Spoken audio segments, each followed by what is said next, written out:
Assalamualaikum warahmatullahi wabarakatuh.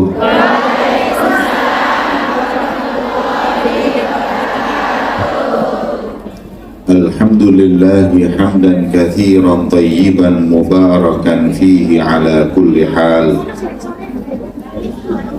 Wa na'udzu billahi min ahwali ahli dhalal.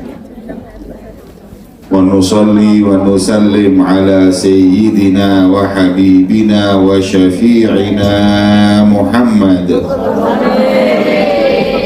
asril jamali wa manba'il kamali wa mustawda'il jalal wa ala alihi wa sahbihi khairi suhbin wa al amma ba'd. Subhanaka la ilma lana illa ma 'allamtana innaka antal alimul hakim. Rabbi shrah li sadri wa yassir li amri wahlul 'uqdatam min lisani yafqahu qawli. Amin ya rabbal alamin. Dumateng segenap para hadirin dan hadirat. Hadirinya cuma satu saya lihat tadi. Kekopiaan mana?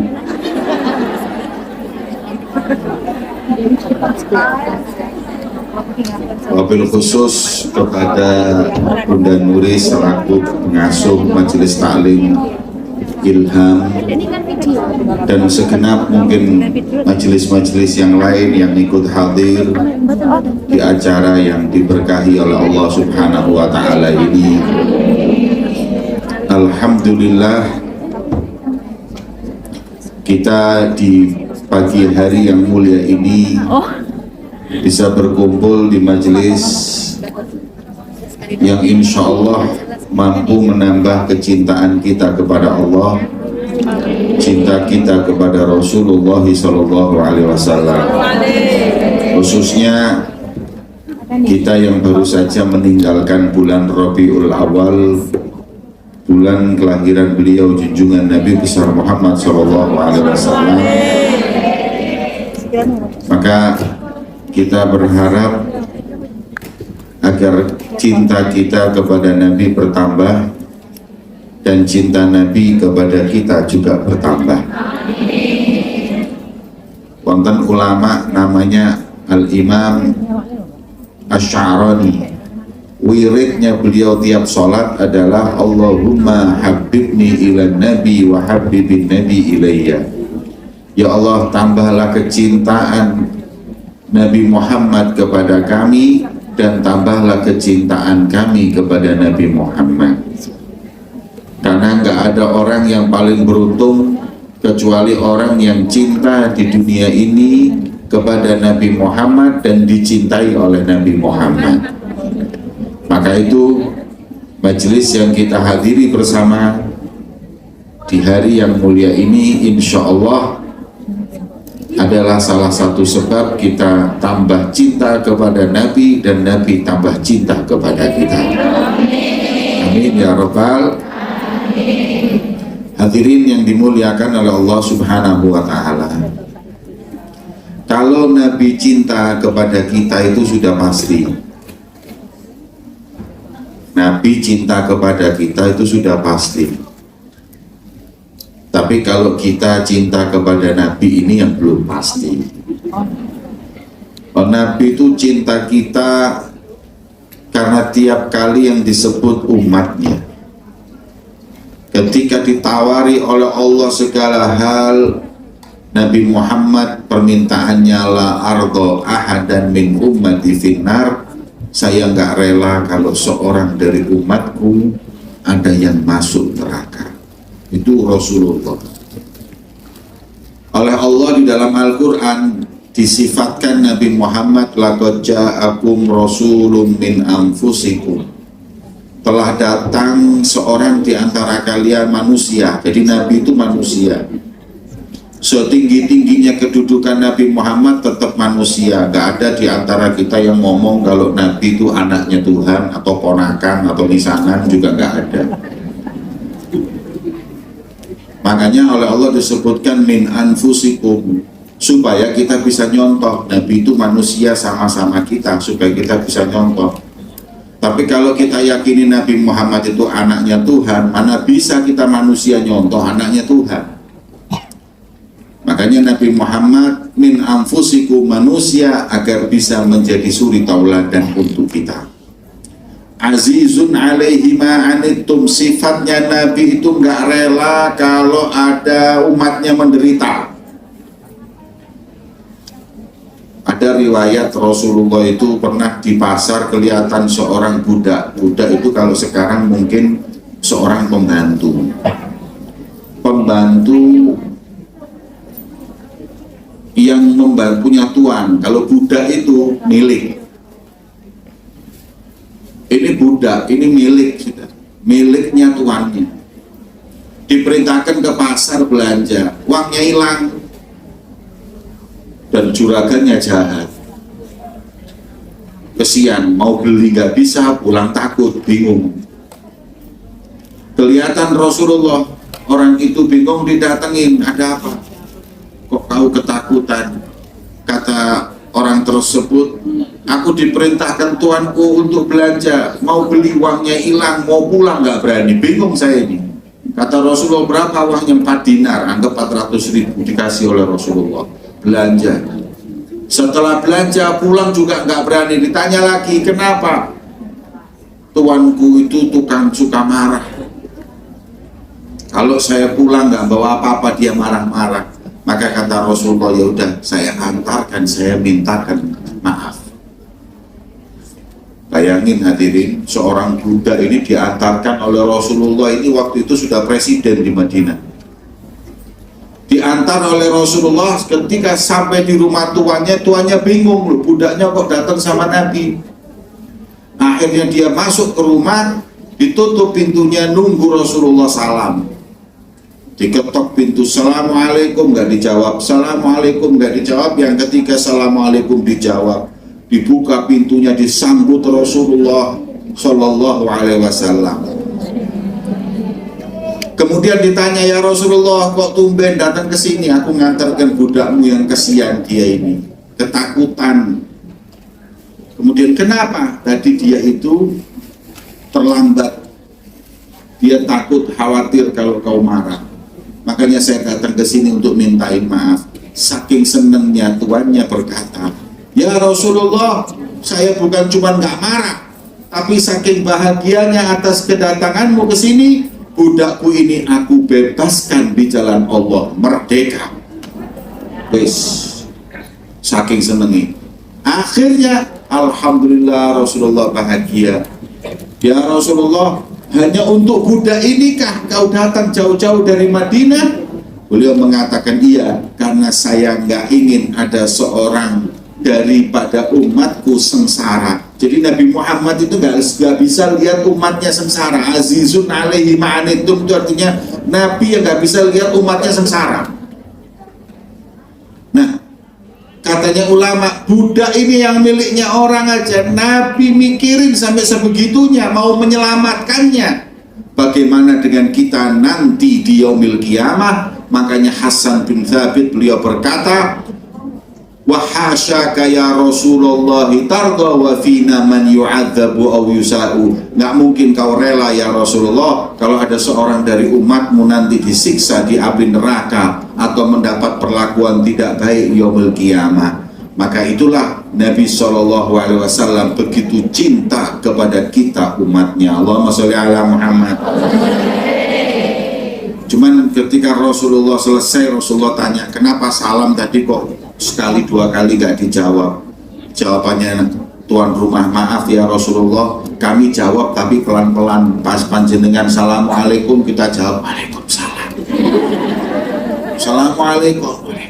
Pas ketiga baru waalaikumsalam. Sebab kalau langsung kami jawab, maka kau cuman salam sekali untuk kami dan yang tinggal di rumah kami. Cuman satu doa ya Rasulullah, rugi kita. So doa assalamualaikum kan semoga kalian selamat. Kalau Nabi cuma doakan sekali ya kurang.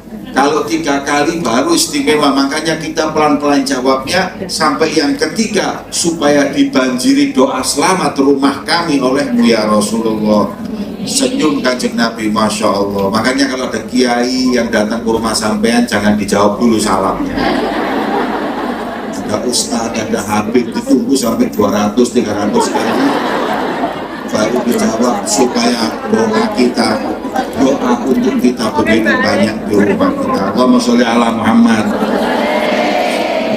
Itulah Rasulullah itu cinta kepada kita. Jadi makanya kalau kita ini sudah bisa memastikan kecintaan Nabi Muhammad kepada kita, azizun alaihi ma'anitum harisun alaikum bil mu'minin. Nabi Muhammad itu berupaya apapun dia lakukan agar umatnya selamat.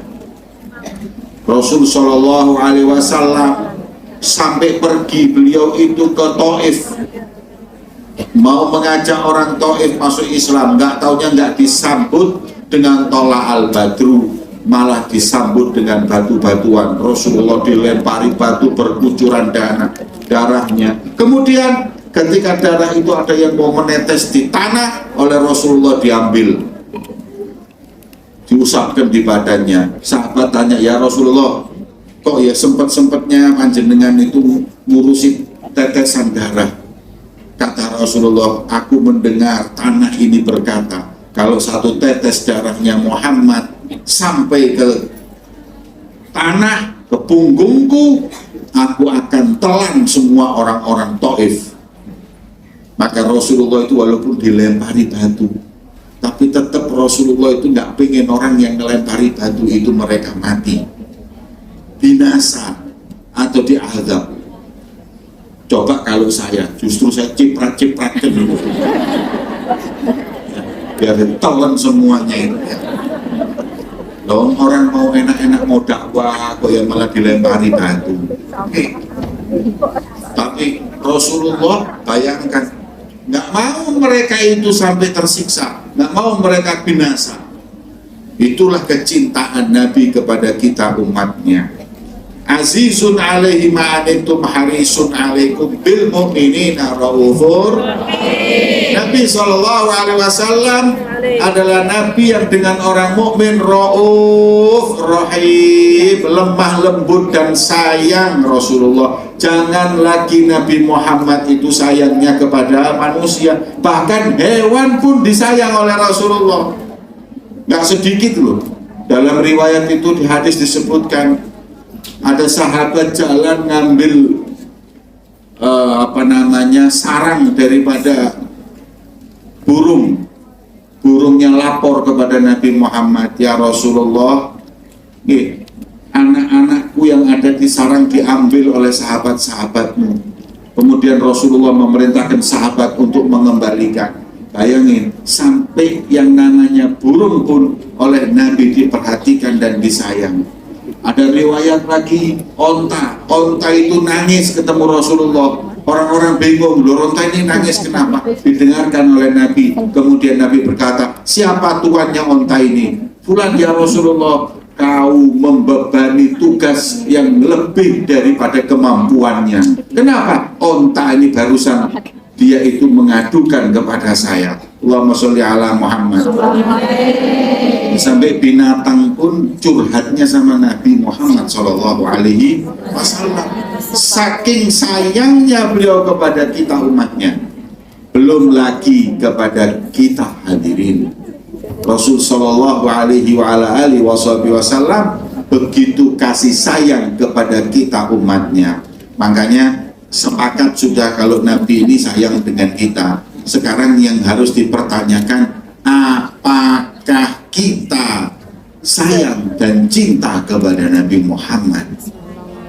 Nah, kalau ngomong sayang, saya berikan kepada panjenengan perkataan Nabi Muhammad. Tanda sayang dan cinta itu ada 3. Yang pertama, dalam hadis Nabi disebutkan bahwa orang cinta itu memilih perintah orang yang dia cintai daripada yang lain. Kalau kita itu pilih Nabi Muhammad, perintahnya nomor 1, yang lain nomor 3, nomor 4, itu baru disebut kita cinta. Kalau enggak, berarti kita itu belum cinta hadirin. Nah, ini sekarang kita tanya kepada diri kita. Perintah Nabi dengan perintah yang lain ini kadang-kadang semuanya kita dahulukan Nabi apa yang lain. Nah, kalau ngomong tok ya percuma. Perintah Nabi itu hadirin, orang kalau cinta itu perintah Nabi nomor 1. Yang lain nanti. Rasul Shallallahu Alaihi Wasallam perintahkan sholat, ya sholat. Rasul Shallallahu Alaihi Wasallam perintahkan kepada kita nutup aurat, kita nutup aurat. Nabi Muhammad perintahkan kita nutup aurat. Kenapa kita nggak nutup aurat? Berarti kita orang yang buka aurat itu berarti kurang cinta sama Nabi Muhammad. Kenapa? Karena dia lebih mendahulukan perintah yang lain daripada Rasulullah Shallallahu Alaihi Wasallam. Ini. Jadi kalau kita mengatakan cinta kepada Nabi, kita harus dahulukan perintahnya Nabi Muhammad Shallallahu Alaihi Wasallam. Kalau sudah seperti itu, baru kita cinta. Itu yang pertama. Yang kedua, an yahtar mujalasata habibihi ala mujalasati ghairi. Orang cinta itu duduk dengan kekasihnya kuat. Orang kalau cinta itu jongkol sampai jam 2 bengi itu kuat. Sampai jam 2 malam. WA sampai subuh. Kenapa? Itu memang adalah orang cinta. Orang cinta itu seperti itu. Duduk atau berdialog dengan orang yang dia cintai itu kuat.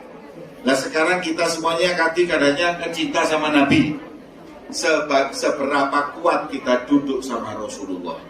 Duduk sama Rasulullah di mana? Di Madinah, nggak perlu di Madinah. Di sini setiap kali kita ngaji nuntut ilmu itu kita duduk dengan Rasulullah. Siapa yang ingin duduk dengan Nabi, maka duduklah dengan pewaris Nabi, nuntut ilmu, membawa Al-Quran dan hadis Nabi, maka kita seakan-akan duduk bersama Rasulullah Shallallahu Alaihi Wasallam. Nah, kalau kita duduk di majelis 4 jam, 5 jam kuat, ya ini berarti kita cinta sama Nabi. Ada khotib Jumat di tangga saya itu, zaman corona kemarin itu. Khutbah Jumat itu biasanya 10-15 menit, dia khutbah itu setengah jam. Sepakat sama masjid itu doakan dia cepat mati kena corona. Bayangkan, suwi ini wong iki kamu perasaan. Khutbah kelamaan itu loh, ngamuk semuanya. Padahal kalau kita duduk dengan orang yang kita cintai, nggak ada kata kelamaan. Baik, kita ini hadirin, kalau sudah cinta kayak yang biasanya yang cowok ini kan senang main sepak bola. Sepak bola itu 2 kali 45 menit itu 2 jam. Itu kalau habis itu pasti ngomongnya cepat. Kok begitu cepat, gak terasa. 2 jam, 2 kali 45 menit itu selesai sama istirahatnya. Belum kalau ada tambahan waktu, belum kalau ada yang namanya penalti bisa sampai 3 jam. Itu mereka merasa waktu yang singkat. Kenapa dianggap singkat? Karena mereka cinta dengan pemain-pemain bola, maka waktu lama itu terasa sedikit. Ibu-ibu kalau lihat film India itu ya 3 jam. Apalagi yang main Shah Rukh Khan radhiyallahu anhu.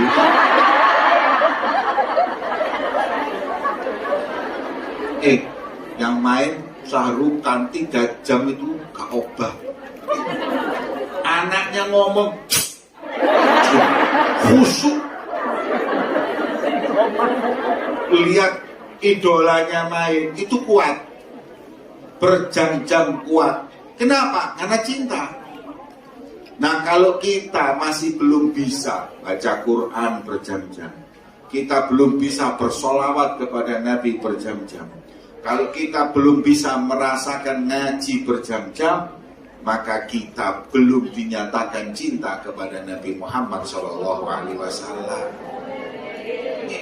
Kita kan kalau umpama hadir pengajian, hadir acara apa itu kadang-kadang subhanallah ngantuk. Apa mana tahlilan? Afdalu dzikri fa'lam annahu la Sikile wis mulai deloso. Turu. Golek kresek ke perkataan metu baru tangi. Nah ini repot hadirin. Ya, orang kalau cinta itu nggak kayak gitu. Orang kalau cinta itu fokus, waktu fokus dengan kekasihnya. Karena sekarang nggak ada duduknya. 3 jam, 4 jam konser itu mereka lihat. Lihat acara K-pop dulu. Acara apapun yang namanya artis itu berdiri joget-joget itu 3-4 jam kuat. Lah kita ini ya Allah hadirin, cuman sebentar tok berdiri duduk lagi. Kadang-kadang kalau kelamaan kia macam ngamuk-ngamuk, ya Allah, ada perasaannya belas wong itu. Kita kalah dengan orang-orang ahli dunia mencintai dunianya daripada kita umat Nabi Muhammad mencintai Nabi Muhammad Sallallahu Alaihi Wasallam. Makanya kita mesti tanya, apakah kita ini sudah cinta dengan Nabi kalau kita masih seperti ini? Mari sing seneng ngaji, yang istiqomah kita nuntut ilmu, insya Allah ini sebagai bukti kecintaan kita kepada Nabi Muhammad. Allahumma sholli ala Muhammad. Yang terakhir, memilih ridho kekasihnya daripada ridho yang lain. Yang penting itu Nabi ridho, yang lain gak ridho gak apa-apa. Orang ini cinta itu seperti itu.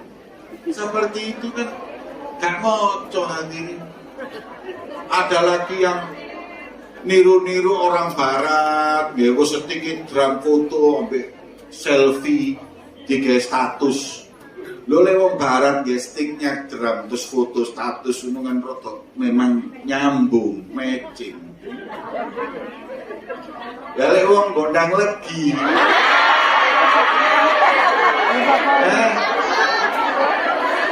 Selfie dengan stick drum, yang di bawahnya itu yang komen, Mas pangsite tiroan, betul pangsi. Hadirin yang dimuliakan Allah, kita itu mau apapun, baju kita mau keluar dari rumah itu ditanya, Nabi ridho nggak dengan baju saya? Itu aja. Apakah Nabi ridho dengan baju yang saya pakai ini ridho atau tidak?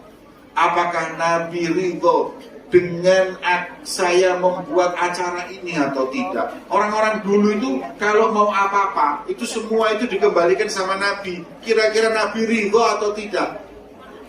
Baju yang panjenengan pakai sekarang, kira-kira Nabi ridho? Oh pasti, oh Nabi ridho dengan baju yang seperti ini. Nabi itu ridho dengan baju, hadirin. Kalau perempuan itu bajunya nutup aurat, kemudian bajunya itu longgar yang menutupin juga daripada bentuk badannya. Nah sekarang ini di Indonesia kan Masya Allah hadirin, kalau di Hongkong nggak ada di Indonesia.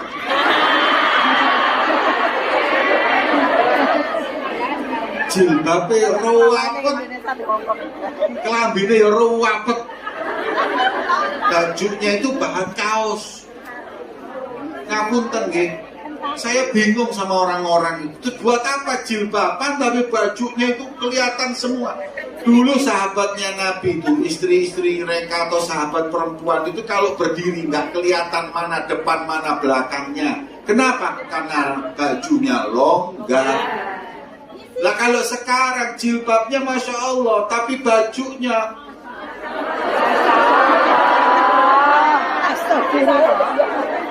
kalau dulu nggak kelihatan mana depan mana belakang, sekarang kelihatan depan belakang, dalamnya kelihatan. Ngapunten, bajunya orang sekarang ya perempuan ya muslimah pakai baju yang sampai kadang-kadang laki-laki dari depan, laki-laki yang lihat ngomong, ini baju dalamnya ukuran berapa tau? Kenapa? Ya karena mereka nggak nutup aurat beneran hadirin. Apa kira-kira yang seperti itu diridhoi oleh Nabi Muhammad SAW? Nah makanya orang kalau cinta itu tidak gitu. Mau keluar rumah dilihat baju saya diridhoi nggak sama Rasulullah. Mau ngadakan pernikahan di rumahnya juga mikir, ini kira-kira Nabi Muhammad ridho nggak ya? kalau saya buat pernikahan seperti ini. Jadi orang-orang dulu itu gitu hadirin, selalu bertanya, Rasulullah ridho enggak ya?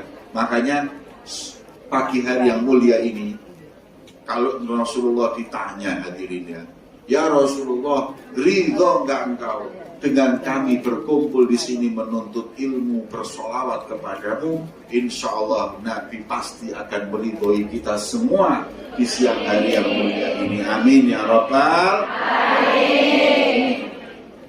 Sing gak diridani Kanjeng Nabi itu kalau kita kepak kumpul di pak pak apa ya? Taman apa ya? Depannya hotel saya tadi dulu. Victoria Park, duduk ngerasani wong lah itu kak. Makanya saya itu dulu itu alhamdulillah ada corona itu alhamdulillah. Gara-gara corona itu kan banyak dosa-dosa yang berkurang. Ini gara-gara maskeran itu kan ngerasani jadi berkurang. Makanya saya berharap masker itu sudah nggak perlu dicopot, ini perlu dijahit. Khususnya buat ibu-ibu ini dosa paling banyak dari lisan. Kalau bapak-bapak itu dosa terbanyak dari mata. Meripati itu rodok. Gak iso ketok sing bening-bening itu gak iso. Ini perlu di lisan. Kenapa? Ngurangi ngerasani wong, ngurangin riba. Masya Allah, kadang-kadang ibu-ibu ini kalau nganter anak ke TPQ, anak ngaji sih oleh sak lembar, ibu-ibu ngerasanya oleh petang jus. Lah makanya gara-gara corona mereka pakai masker. Gara-gara masker udah ngerasa di malas kok gak enak sih ngerasanya. Makanya saya berharap kalau bisa masker nggak usah dicopot, tidur pun pakai masker. Hadirin yang dimuliakan oleh Allah, ridhonya Nabi itu nomor satu. Kalau Nabi rela apapun kita lakukan. Baju kita tanya, Nabi rela atau tidak? Mau ngawinkan anak atau kita ini hadir pernikahan? Juga kita tanya sama Nabi, kira-kira rela nggak pernikahan seperti ini? Pernikahan kadang-kadang ngundang penyanyi-penyanyi elektron, kelambi nggak karu-karuan, untuk disawer. La haula wala quwata illa billah. Kita mau anak kita sakinah mawaddah warahmah, tapi ketika kita nikahkan, kita undang orang-orang yang nggak diridhoi Allah dan nggak diridhoi Nabi Muhammad SAW. Maka yang seperti itu kita nggak akan pernah mampu mendapatkan ridho Nabi Muhammad SAW. Jadi hadirin yang dimuliakan oleh Allah, kalau kita cinta sama Nabi, kata Rasulullah buktinya 3. Dulu kan perintah Nabi, yang betah duduk sama Nabi, pilih ridho Nabi, ini baru kita dinyatakan cinta kepada Nabi Muhammad Sallallahu Alaihi Wasallam. Hadirin, maka itu, ayo Rasul Sallallahu Alaihi Wasallam sudah berupaya begitu maksimal menyelamatkan kita semua di dunia sampai akhirat. Maka bagaimana kita nggak mencintai beliau Rasulullah Sallallahu Alaihi Wasallam? Nabi itu datang di dunia ini hadirin, membawa misi yang begitu besar, merubah dunia yang gelap jadi terang benderang bersama Nabi Muhammad. Dulu nih hadirin, umat ini dulu jahiliyah. Kata Allah dalam Al-Quran, jahiliyahnya dalam 4 hal. Yang pertama, jahiliyah, dondul jahiliyah, fanatik kayak orang jahiliyah. Kita eling no sampean. Boleh kita itu punya majelis, boleh kita punya partai, tapi kalau fanatik dengan majelis dan partai itu berarti jahiliyah. Ada orang punya majelis kayak Ogomo, duduk sama majelis yang lain nggak bisa. Ini berarti jahiliyah. Kenapa? Semua majelis punyanya Nabi Muhammad. Kenapa kita mau fanatik? 1. Partai juga gitu. Sampean yang mau pilih 01 monggo. mau pilih 02 monggo. Kalau sekarang ada 303 monggo, silakan. Fanatik jahiliyah. Ingat kemarin 2019 gara-gara beda pilihan tetangga saya besanan batal. Mungkin yang ini 01, ini 02. Akhirnya mau besanan, ketahuan pilihannya beda, batal. Setelah batal, gak taunya yang ini jadi presiden, yang ini jadi menteri, bagi-bagi jatah. Yang wis batal ini mau balik lagi ya izin. Ya ini fanatik kayak gini nih dibuang, gak ada manfaatnya. Di Madura sampai Carok, orang Carok mati. Setelah mati, delok wong-wong rangkulan. Getun iki mati mang, ya Allah, apa aku belani sampai mati. Makanya sekarang juga begitu. Nanti ini 2024 sama. Sudahlah sama. Mereka itu semuanya satu rumpun, tinggal rebutan bagi-bagi. Wis, sampean yo tetep. Siapapun yang menang yo tetep. Terus kok jadi menteri ngono ah? Jangan percaya sama saya. Jangan berantem, jangan putus silaturahim gara-gara mereka. Mereka ini semua cari uang, cari jabatan. Kita mau dikorbankan, jangan.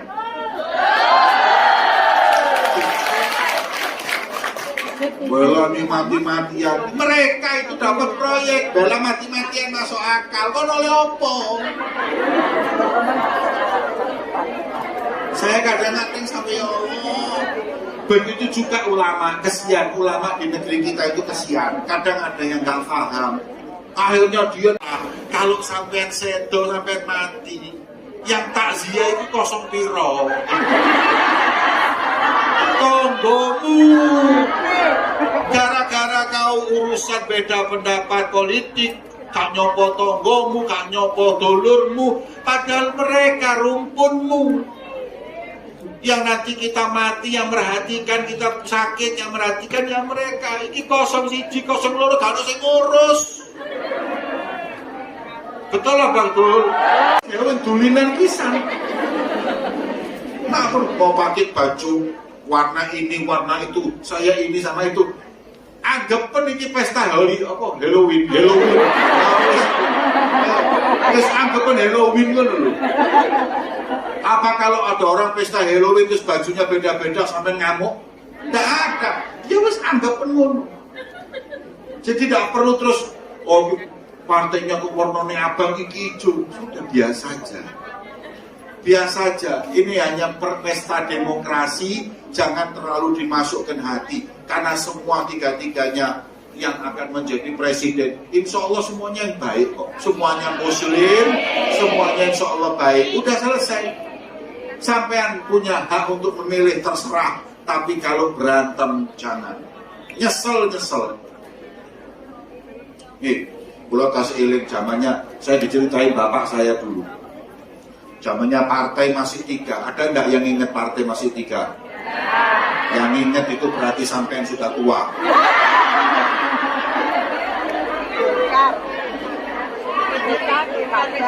Zaman dulu partai itu cuma 3.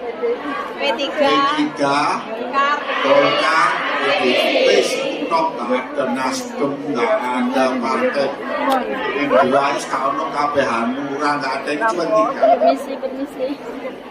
Partai pertama P3 ini dipertanyakan. Ya, pejabat kabarnya Ka'bah ini. Yang bingung nomor 2 ini apa dalilnya? Datang ke ulama, Yai, ini Ka'bah ini pakai nama agama supaya dicoblos lah. Saya gimana, saya kan juga muslim. Oh gampang, saya carikan dalil. Dicarikan dalil di Quran. Dalilnya adalah firman Allah, walladzina yubayyi'unaka tahta syajarah. Mereka lah wahai sang Rasulullah, sahabat-sahabatmu yang membaiatmu di bawah pohon. Itu pohon beringin. Berarti sahabat-sahabat itu Golkar kabeh. Ini dalil, ayo sampai niki wong-wong. orang harus nyoblos beringin. Kenapa? Karena mereka yang membaiat Nabi. Sing nomor 3 itu ganteng bingung. Datang ke kiai, ngapunten kiai. Quran wonten dalile banteng iki. Karena kiai ojo kuatir tak golekno dalil. Apa kiai? Quran itu surat yang paling panjang Al-Baqarah. Al-Baqarah itu banteng. Sampaikan ke mereka, barang siapa yang gak nyoblos banteng berarti tidak percaya dengan Al-Baqarah. Nah, semuanya mengambil ayat Quran untuk kepentingan politik, kepentingan kekuasaan. Nah, Nabi Muhammad itu hadirin datang ke sini ke dunia menghancurkan keyakinan fanatisme. Fanatik itu gak perlu. Nih, ini hamiyah ini bahaya. Jangan fanatik. Kita sama-sama orang Jawa, ada orang Madura jangan fanatik, ada orang Melayu jangan fanatik. Kita semua serumpun umat Islam. Surat Waqiah setelah asar dan baca atau sholat duha, insya Allah rezeki lancar sambil ikhtiar. Tapi ya ini sampai ini yang paling banyak jadi sasaran ini wong dikerja di Hongkong. Dia kali lewat WA, dia kali rezekimu lancar instan, terus tidak mungkin hadirin. Apalagi banyak kena orang mau gandakan uang. Ada itu. Banyak. Nih, ada di Jawa Timur tuh orang bisa gandakan uang. Coba sampai mikir. Kalau saya bin Jamal ini bisa menggandakan uang, kira-kira sing tak gandak no duitku apa duitmu?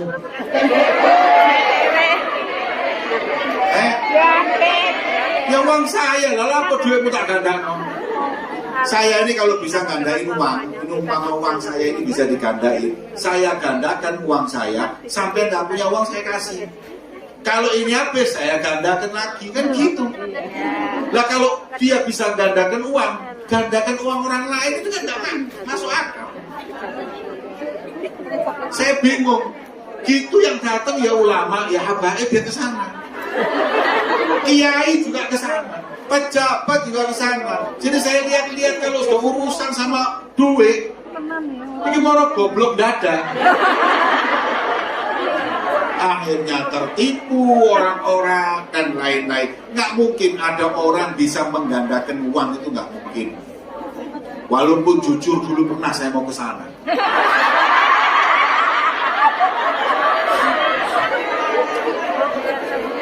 Tapi waktu itu saya bukan mau menggandakan uang, saya mau menggandakan istri saya. Jadi saya tadi telu, jadi papan lah lumayan.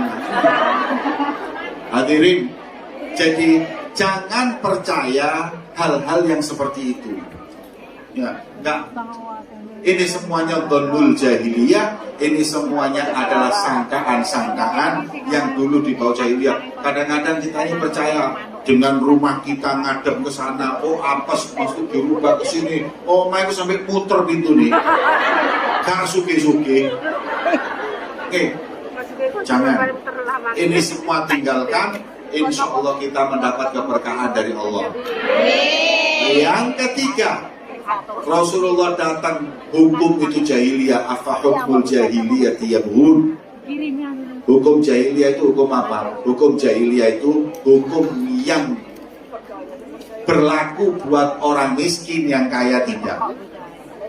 Nyolong ayam 3 tahun penjara. Nyolong sandal 2 tahun penjara. Oke, orang kalau nyuri ayam namanya apa? Nah, orang kalau nyuri sandal di masjid namanya maling. Tapi kalau nyuri uang rakyat 200 miliar namanya koruptor. Makanya kalau namanya koruptor masuk penjara, keluar nyalon lagi, namanya bukan maling. Maling itu kalau nyurinya 2 juta, kalau nyurinya 200 miliar, koruptor. Makanya Profesor Dr. Quresyad gak setuju istilah itu, harus dihapus. Orang yang nyuri uang rakyat tetap namanya orang masuk penjara keluar, masuk maling jadi calon presiden, calon wali kota, calon legislatif, gak mungkin mau maling. Tapi kalau koruptor masuk penjara keluar tetap dia nyalon lagi, aku jujur maling, koruptor. Makanya kalau nyolong ojo didik-didik itu jenenge maling. Ojo nanggung nyolong sing wake bisa aja itu jenenge korup. Enten apa gendeng iki? Makanya ya, apakah hukum jahiliyah yang kalian mau? Katanya Rasulullah SAW itu pernah ada orang datang, ya Rasulullah, ini bangsawan, jangan kau potong tangannya karena mencuri. Kata Rasulullah apa? Jangan lagi bangsawan, anakku Fatimah kalau nyuri pun aku potong tangannya. Allahumma sholli ala Muhammad. Ini Rasulullah seperti ini hadirin, memegang kepemerintahan hukum, dia nggak bedakan siapa yang salah kena hukum. Coba lihat, maaf, saya mau tanya, banyak mana orang Islam di Hong Kong atau di Indonesia? Indonesia. Indonesia. Saya tanya lagi, makmur mana Hong Kong sama Indonesia? Kenapa Hong Kong bisa makmur padahal nggak banyak orang Muslim, tapi Indonesia kok nggak bisa makmur padahal banyak Muslim?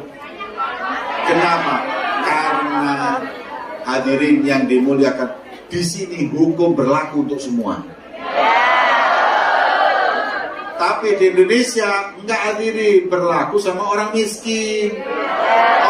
Orang kaya hukum bisa diatur. Kalau di sini tidak, di Singapura tidak, di tempat-tempat. Makanya negara yang seperti itu hukumnya rapi, hukumnya adil, kaya.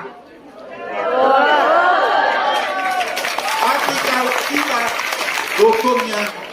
hukumnya kalau apabila hukumnya nggak adil, kita akan oleh Allah dicabut keberkahan. Loh hadirin, kalau saya lihat-lihat Hong Kong di Indonesia ini karena sampai ini segini emas ake di Indonesia emas tuh pakai Mas Parto, Mas Tito.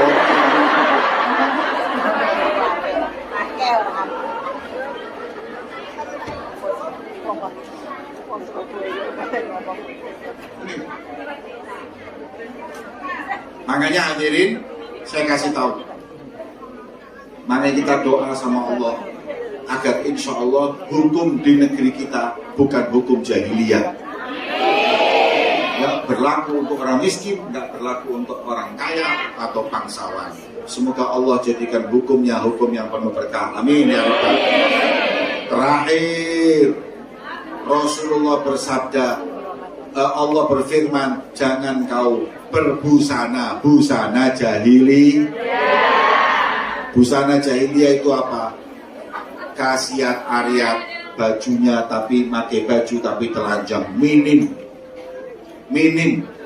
bajunya minim. Dan ini kadang-kadang wong Indonesia kok ditiru. Saya ini heran, kita sudah pakai baju seperti ini bagusnya, seperti ini terhormatnya, kita jangan niru hadirin. Orang-orang yang baju-bajunya itu mereka seperti bajunya jahiliyah. Apa baju jahiliyah? Pakai baju tapi telanjang, alias bajunya minim. Coba sampean lihat kadang-kadang orang-orang yang pakai baju akan tetapi membuka semua ya badannya hingga nggak punya rasa malu. Ini seperti orang manusia purba. Manusia dulu kan utangan becolongan roh. Tambah maju kenal baju, tambah tertutup. Makanya orang tambah maju, tambah tertutup. Nah kalau ini tambah maju, tambah terbuka, berarti dia nggak maju, dia dekat manusia purba. Nah sampean ini yang modern, ini kayak sampean. Ini baru modern. Yang buka-bukaan itu nggak modern, justru mirip manusia purba. Di barat ada orang non-muslim, dokter perempuan pinter tapi pakai cadar.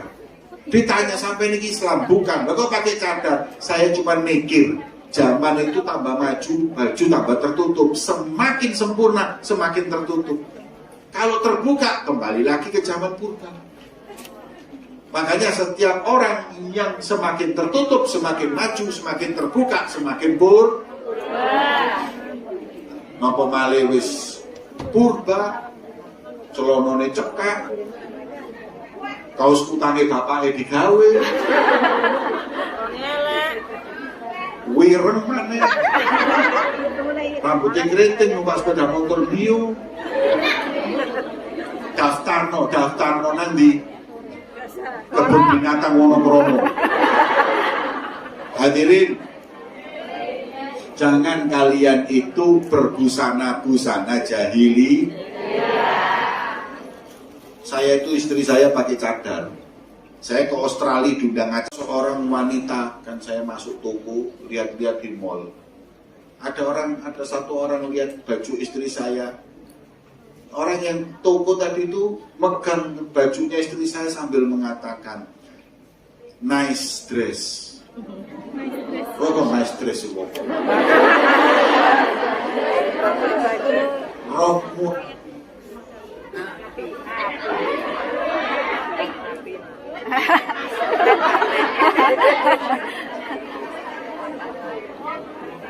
Cek. Nih, warna bajumu bagus. Maknanya orang-orang yang bajunya seperti itu kepingin seperti sampean yang bajunya seperti ini. Jangan sampean yang kepingin bajunya ngono wong gejelono cekak nice dress. Itu malaikat kapok. Mereka yang kepingin baju kita, jangan kita yang pengen baju mereka. Makanya insya Allah Nabi Muhammad datang mengubah dunia gelap gulita jahiliyah jadi terang benderang seperti yang kita yakini. Saatnya sebelum saya tutup dengan doa, niki akan nanti ada sholawatan sambil akan di napa niki? Oh ya, gelar surban untuk nanti dibuat uang tadi untuk dakwah, untuk dakwah yang insya Allah bisa membawa kemaslahatan, manfaat untuk kita semuanya. Amin ya Rabbal. Sebelum ditutup, saya ingin mengingatkan di setiap majelis kita, di setiap perkumpulan kita, jangan melupakan mendoakan saudara kita yang di Palestina. Mugi-mugi peperangan cepat usai. Dan semoga Allah memberikan kemenangan untuk saudara kita di Palestina. Amin ya Rabbal alamin. Allahumma ja'al jam'ana hadha jam'an marhuma wa tafarruqana min ba'dihi tafarruqan maksuma wa la taj'al fina wa la ma'ana syaqiyan wa la mahruma. Allahumma hdina bihudak wa ja'alna mimman yusari' fi ridhak wa la tuwallina waliyan siwak wa la taj'alna mimman khalafa amrak wa asab. Hasbunallahu wa ni'mal wakil wa la hawla wa la quwata illa billahil aliyil azim. Rabbana atina fid dunya hasanah wa fil akhirati hasanah wa qina adzabannar. Wassallallahu ala sayyidina Muhammadin wa ala alihi wasallam. Alhamdulillahi rabbil alamin. Bisirril Fatihah. Ada beberapa pertanyaan yang akan saya jawab insyaallah. Semoga bisa menyelesaikan permasalahan yang ditulis oleh penanya. Yang pertama, boleh nggak mendirikan sholat tahajud saat tertidur dalam posisi duduk atau bukan berbaring? Sholat itu bagi yang mampu berdiri, wajib berdiri kalau sholat wajib. Adapun kalau sholat sunnah tidak wajib berdiri. Boleh kita sholat sunnah sambil duduk, cuma pahalanya separuh. Kalau berbaring seperempat. Itu ada di fikih seperti itu. Makanya bagi kita yang mampu, jangan sholat duduk kecuali capek dan lain-lain. Kalau sholat tahajud itu kan sunnah, boleh nggak? Kalau apabila melakukannya duduk, boleh. Boleh. Berbaring, boleh. Oke. Cuman saya bingung sama yang tanya, kalau habis bangun tidur terus tahajud, wudu'e kapan?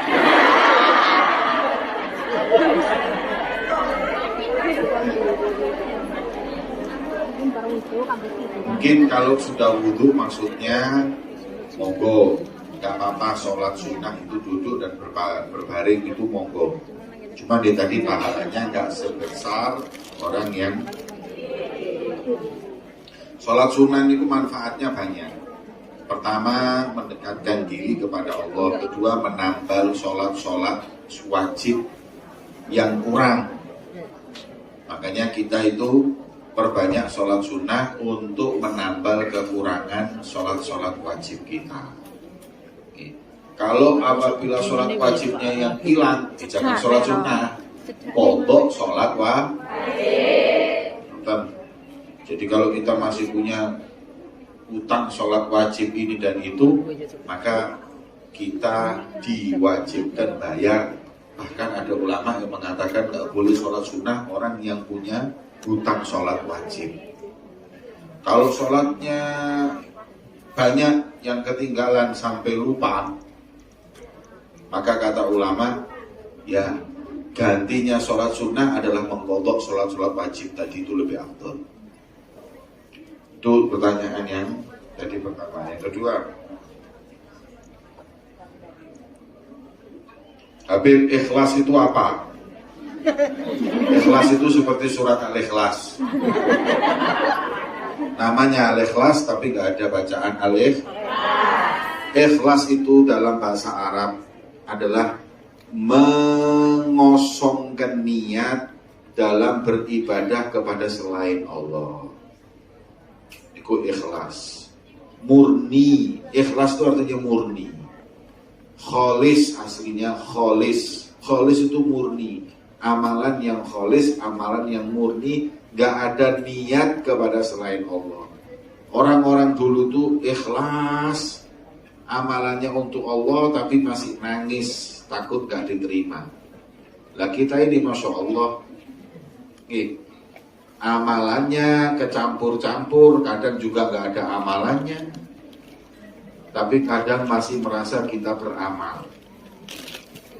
Makanya tidak diperkenankan kita mengumumkan amal ibadah. Jadi kalau kita sholat malam, nggak usah difoto, habis status itu nggak usah. Saya kasih tahu ya, kenapa sholat malam pahalanya lebih besar dari sholat duha? Karena sholat malam itu nggak ada yang tahu. Kalau sampai buat status itu pengumuman, hilang kabeh ganjaran ini, nggak perlu tahu. Ya, kalau perlu ini bawa setiap amalan yang dibawa sampai mati, tidak ada orang yang tahu, itu jadi bekal untuk nanti berjumpa dengan Allah Subhanahu wa Ta'ala. Memang cari amalan ikhlas itu sulit, apalagi kalau deket-deket pilpres, pilkada. Ini boleh amalan sing ikhlas itu jarang. Saya pernah diundang ke Sulawesi di Kendari. Ada yang dari Kendari nggak di sini? Kendari di Sulawesi saya diundang. Yang waktu itu yang undang gubernurnya. Begitu nyampe di sana saya mampir masjid di perjalanan. Masjidnya bagus tapi nggak ada karpetnya, tapi ada bekas karpet, ada bekas lint tuh. Saya tanya, loh Pak, ini kok masjid bagus nggak ada karpetnya, terus ada bekas, kenapa? Ini kemarin ada karpetnya dibantu sama calon gubernur. Tapi begitu gagal dan jadi naik, ditarik kembali. Bayangno, masjid loh, bantuan masjid dicabut kembali. Setelah jelas amalan gak ikhlas, amalannya hanya untuk mendapat kedudukan ujian di sisi Allah Subhanahu wa Ta'ala. Sekarang seperti yang lagi rame-ramenya, kalau ibadah apapun diviralkan, bikin itu. Kalau memang dia niatnya itu untuk membuat orang supaya ikut melakukan sedekah seperti dia, niatnya seperti itu, bukan apa-apa, mungkin itu adalah motivasi buat yang lain. Tapi kalau niatnya itu nggak ada seperti itu, hanya untuk cari kedudukan, itu nggak ikhlas. Orang yang nggak ikhlas itu kesian, sudah uangnya hilang, nggak dapat apa-apa, kecuali dapat pujian dari Allah. Nah yang seperti ini ada orang nggak ikhlas ini, ada contohnya dalam satu hadis. Ada tiga orang ini lagi dihisap sama Allah. Yang pertama orang kaya.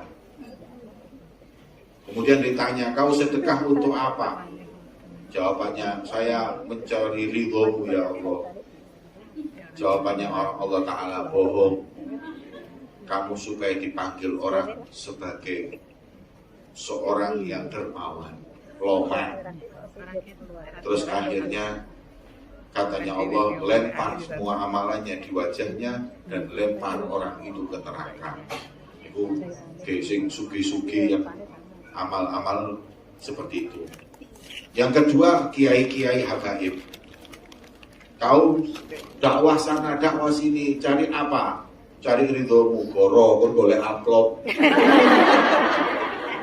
Golek ridho itu kok gak diamplopi, mulai plenas-plengos kon. Gak boleh. Tetapi aku cari ridhomu, ndak. Kemudian katanya Allah, lemparkan amalannya itu dan masukkan dia ke neraka. Yang ketiga, orang yang jihad fisabilillah.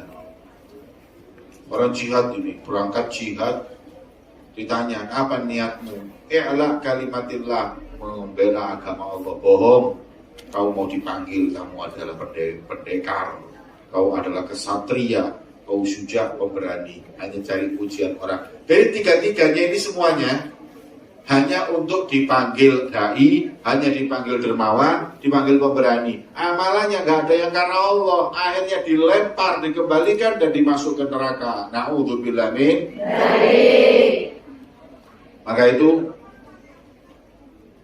kita kalau gak ikhlas tuh mikir gini loh, kita ini amalan pas-pasan, terus gak ikhlas terus duwe apa? Kalau orang-orang yang amalannya banyak, gak ikhlas yang lumayan, separuh gak ikhlas, yang separuh bisa masukkan dia ke surga. Lah kalau amal kita ini sudah pas-pasan, ngepres mesti kurang kadang-kadang, terus gak ikhlas, yang ada kita rugi. Na'udzubillah min. Berupaya untuk tetap ikhlas. Terus ikhlas itu, ini ada pendapat ulama, alhamdulillah. Kalau kalian sampean kan pasti pernah ya, amalan dan ikhlas pasti pernah. Tapi kita minta sama Allah, ya Rob, amalan saya yang dulu gak ikhlas terima ya Allah. Itu nanti dengan kedermawanannya Allah akan diterima, lumayan. Kalau enggak, ya wis entek amalan pulau kali sampai. Jadi minta sama Allah amalan yang kurang ikhlas diikhlaskan untuk Allah Subhanahu wa Ta'ala. Tapi juga jangan sampai gara-gara takut gak ikhlas terus kemudian gak amal. Itu lu salamane gini. Kok gak sembahyang, aku wedi delok wong. Delok wong aku gak ikhlas tambah akhirnya amalku. Kok diculuk malaikat kapok. Bukan terus seperti itu. Meninggalkan amal karena orang itu juga gak boleh. Kemudian ini pertanyaan yang 4 alinea. Kok kirim surat nang aku pertanyaan.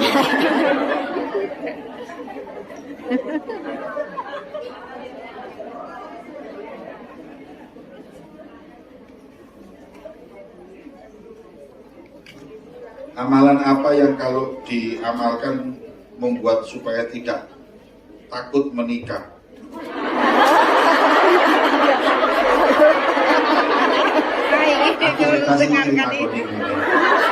Biasanya orang tanya amalan supaya cepat nikah apa?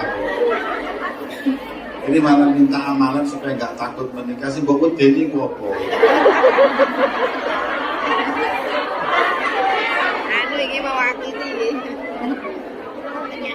Ya berarti bukan jangan takut menikah.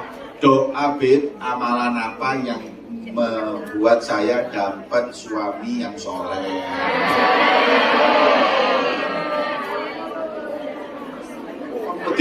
Nabi Dracula pokoknya. Jadi gini, ya memang mungkin seperti itu.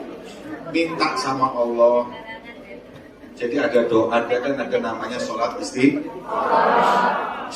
itu adalah minta sama Allah apakah dia yang terbaik atau bukan. Kalau dia yang terbaik, ya Allah mudahkan. Kalau dia bukan yang terbaik, jauhkan. Itu istikharah sing genah. Teman kadang kalau orang sudah jatuh cinta, istikharah itu berubah. Ya Allah, kalau dia yang terbaik untukku mudahkan. Kalau dia ya Rob bukan yang terbaik, rubahlah supaya jadi yang terbaik. Ini jenenge maksud Gusti Allah. Nah itu ini loh. Kadang orang perempuan itu kalau sudah senang sama laki-laki itu terus akhirnya dia itu buta. Kalau sudah buta kadang sering dibohongi, sering diakali. Nah, maka daripada itu pasrahkan semua itu sama Allah dengan istikharah. Jadi umpama ada orang datang baik atau tidaknya kita istikharah. Yang kedua tanya, bohir juga harus ditanya. Maknanya apa? Maknanya tanya ke ini laki-laki ini siapa? Makanya hati-hati, jangan kenalan laki-laki dengan media sosial saja, itu jangan. Harus tahu ini orang siapa, keluarganya siapa. Rasulullah bersabda seperti ini, wanita itu dinikahi karena 4 hal. Kemudian kata ulama, begitu juga laki-laki dicintai juga karena 4 hal. Pertama, sampai kalau cari laki-laki, dia bisa memberi nafkah kamu, kerja, tanggung jawab. Lijamaliha, yang wajahnya itu menarik untukmu. Supaya kau tangi turu delok wong aja delok genduru. Dalam kitab Imam Ghazali itu disebutkan laki-laki itu disunahkan berdandan untuk istri. Istilahnya laki-laki di rumah itu nggak boleh bau. Kan sering saya lihat di mana media sosial itu seakan-akan wanita itu dituntut untuk cantik depan suami. Loh, suami juga dituntut ganteng depan istri. Itu dinikah pada itu. Aku gak ngawur iki. Di kitab Imam Ghazali disebutkan bahkan sampai ada ancaman bisa perempuan Bani Israel banyak yang selingkuh karena apa? Laki-lakinya tidak berhias di hadapan istrinya. Makanya disunahkan pula laki-laki itu untuk berhias di hadapan suami. Kemudian Nabi di depan istri. Terus kemudian begitu pula hasab. Nah niki hasabiha itu iki anaknya sopo. Sebagaimana kita nggak boleh nikah sama perempuan yang nggak tahu asal usulnya, laki-laki yang nggak tahu asal usulnya juga jangan. Dari keluarga gimana kita harus tahu. Dan terakhir adalah yang paling penting itu fatfar bihakidin agamanya. Jadi jangan lihat kalau nikah dengan orang yang agamanya kuat itu menghargai. Katanya Nabi SAW, yang memuliakan perempuan itu mulia, yang menghinakan perempuan itu hina. Perempuan itu kata Nabi SAW, kalau suku binisa'i khairah, saya wanti-wanti kau untuk nikah dengan wanita itu baik-baik. Kalau memang dia nggak bisa diajak dalam kebaikan, kembalikan ke orang tuanya secara baik-baik. Adapun wong lanang ngosir itu gak beres. Itu tidak menghargai, dia bukan orang yang mulia. Itu minta sama Allah agar diberi oleh Allah laki-laki yang soleh. Terus kalau minta sama Allah itu yang jangan nganggur. Ya Rabb, kula nyuwun ya Allah, jujukno sing soleh ya Rabb, sing alim, sing sumugi, sing gawean. Lo minta sama Allah seperti itu. Kalau nggak dapat 100%, 70%, 60%, jangan ya Allah masuk gak pati nganteng gak apa-apa ya Allah. Gak pati suki gak apa-apa, gak pati soleh mabuk-mabuk tinggi gak apa-apa ya. Ini salah ini. Saya pernah dengar satu perempuan. Seorang perempuan ini nikah di multazam waktu umroh minta sama Allah, ya Rob, saya minta suami yang ganteng, alim, anaknya wong soleh. Bisa ganteng, alim, anaknya wong soleh, rezeki oke, enak kan? Dia minta sama Allah. Cuman permintaannya kurang lengkap. Akhirnya waktu dia pulang, alhamdulillah dia dikabulkan oleh Allah. Suaminya itu ganteng, soleh, anaknya orang alim, sugih. Cuman jadi bojo sing kepapat.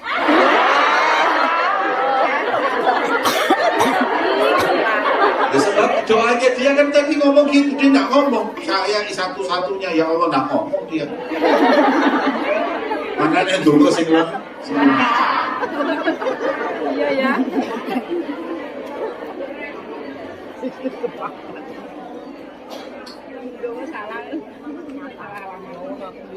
Kurang dengannya jangan naik salah. Anak boleh cucu cepat. Makanya lebih baik utama mana, mengikuti zuriat Nabi yang masih suka dengan kesenangan, menemani beliau jalan-jalan, atau menghadiri majelis taklim. Ya hadiri majelis taklim lah. Majelis ini jalan-jalan sama zuriat Nabi, sama ke majelisnya Nabi. Ya apa? Pilih majelisnya Nabi lah. Ya, majelisnya ini kan kayak sekarang ini majelisnya Nabi Muhammad. Nah, kalau kita ada majelis ilmu itu dahulukan. Kecuali kalau ada orang yang membutuhkan untuk pertolongan kita, sekali-sekali monggo. Tapi kalau saya lihat orang-orang di Hongkong ini waktu libur cuma seminggu sekali. Gunakanlah waktu sebaik-baiknya itu, sewaktu yang hanya sedikit itu untuk sebaik-baiknya, yaitu untuk nuntut ilmu. Ya, nuntut ilmu. Maka dari itu, kecuali kalau ya enggak, hanya sekali-kali untuk nemenin orang karena butuh bantuan kita, monggo. Tapi kalau untuk menjadi satu rutinitas, enggak ada yang lebih afdal dari majelis ilmu. Okay. Maksud majelis ilmu, majelis jalan-jalan. Kita kok lebih opo. Tapi di durian Nabi, masyarakat di durian Nabi tetap aja. Ini majelisnya Nabi juga. Gitu. Kemudian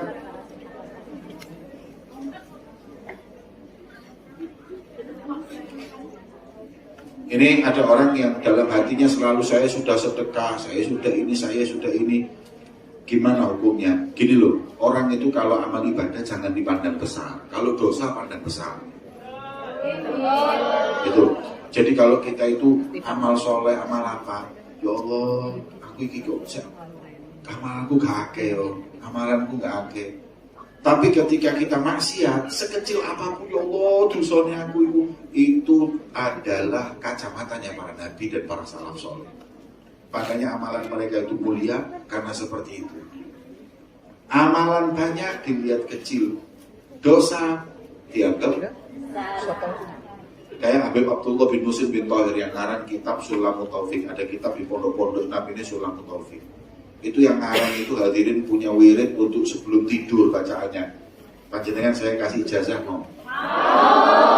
Saya ijazahi doanya beliau, la ilaha illallah 25.000 kali sebelum tidur. Allah 25.000 kali. Allahumma sholli ala sayyidina Muhammad 25.000. Ayo ngomong mobil itu elewani. Itu wirid beliau. Oke. 25.000 loh. La ilaha illallah, la ilaha selawe. Sampai ngamalkan sekali sampai ketemu minggu ngarep turun mari-mari. Itu amalan beliau seperti itu. Tapi dengarkan, amalan yang seperti itu sebelum tidur, itu dia karang qasidah mengatakan ya Rabbi ma ma'ana amal wa kasbuna kullu zalal. Ya Allah, aku gak duwe amalan apa-apa sing tak lakoni dosa tok. Ini orang yang ahli zikir aja seperti itu hadirin. Makanya jangan pernah kita membesarkan amal ibadah kita, ya, tapi besarkanlah dosa kita agar kita selalu tawadhu dengan Allah, tawadhu dengan hamba Allah Subhanahu wa ta'ala. Tapi saya lihat sedekahnya orang Hongkong ini Masya Allah.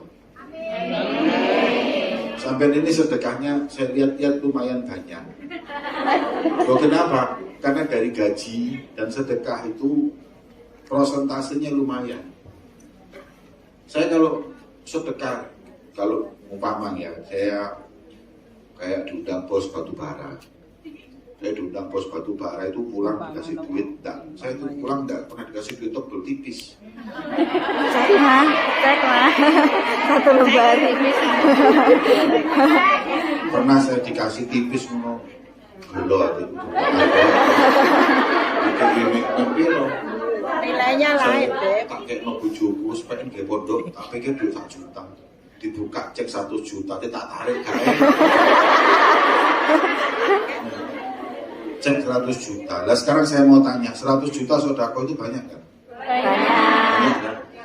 Nah, setelah saya tahu orang tersebut setiap bulannya keuntungannya lebih dari 50 miliar. Nah, saya itu 100 juta ke dikit. Sampai gajinya 4.000, ya 5.000. Tapi soalnya sedekah 400, berarti berapa persen? 10%. Kan hebat, alhamdulillah. Apalagi ada yang sampai 1.000. Waduh, masya Allah. Dan ini kalau mau dibesar-besarkan ya besar itu. Tapi wis anggap ya Allah, yang orang itu hadirin yang dimuliakan. Kita ini nggak tahu. Pokoknya amal kita itu apa yang kita lakukan, semuanya itu kita lakukan karena mungkin ada satu di antara amal kita itu yang jadi sebab dikabulkan semua amal ibadah kita. Walaupun orang itu jarang ngaji, jarang apa, tapi tahu-tahu subhanallah dia punya satu amal soleh. Dari amal soleh itu akhirnya Allah rubah keadaannya dia menjadi lebih baik. Makanya jangan meremehkan amal apapun, tapi jangan membesar-besarkan kayak seakan-akan kita sudah berbuat banyak. Apa hukumnya memegang daging babi?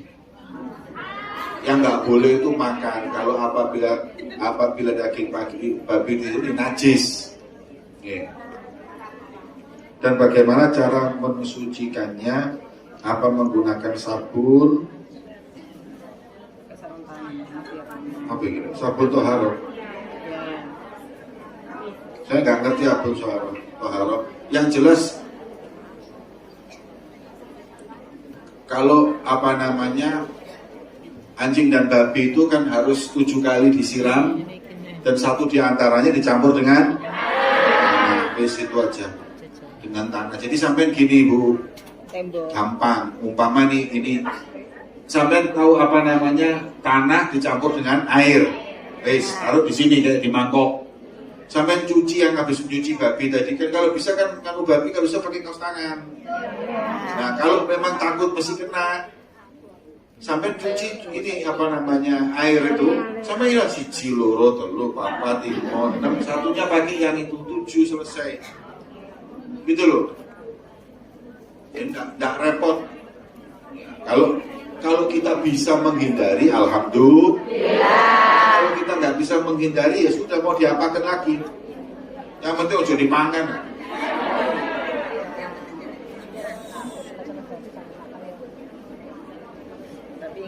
Yang penting dihindari loh, ya. Kita di sana. Unik loh. Ini unik loh, malah udah sampai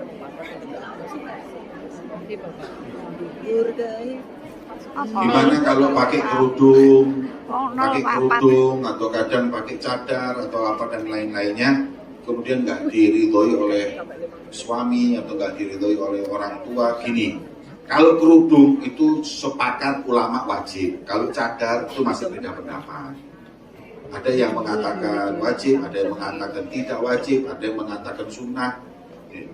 Yang jelas orang pakai cadar itu nggak ada salahnya. Makanya ketika dulu orang cadar diloilok, no akhirnya Gusti Allah ngamuk, satunya cadaran kabeh winane. Untuk kabeh cadaran. 4 tahun. 4 tahun. Terpaksa mah. Nek gak cadaran gak oleh mlebu mall. Nang dindi, ayah kan itu wajib. Yang ngomong cadar itu cadar ini akhirnya cadaran bisa nih nang tahun. Jadi kalau saya jadi cadar itu beda pendapat. Ada yang mewajibkan, ada yang tidak. Kalau yang cadar, nah itu baru apa namanya? Kalau mungkin orang tuanya masih kurang berkenan, ini semuanya mungkin ya wis apa namanya nggak cadaran dulu sampai. Tapi kalau kerudung nggak boleh. Kemudian suaminya ngomong, kon udah rapi gak aku syaratnya cukup kudungan, gak rapi gak pakai. Betul. Kenapa? Jangan dari awal nggak boleh, karena ini kewajiban.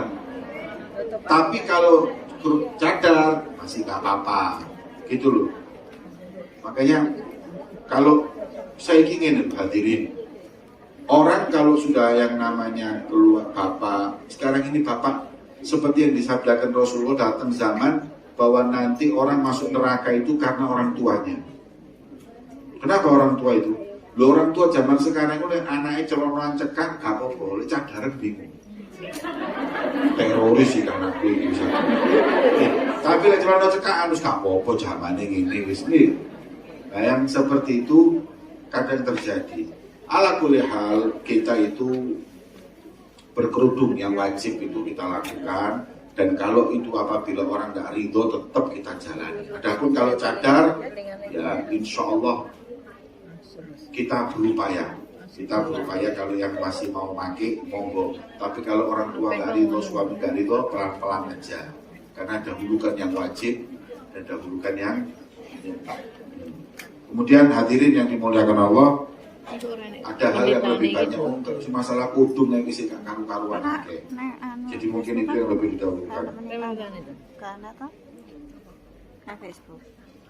Ini minta doa ini. Lah ya nang Facebook kan gak ada. YouTube kan enak. Itu lah. Oh berat malian. Nyapa?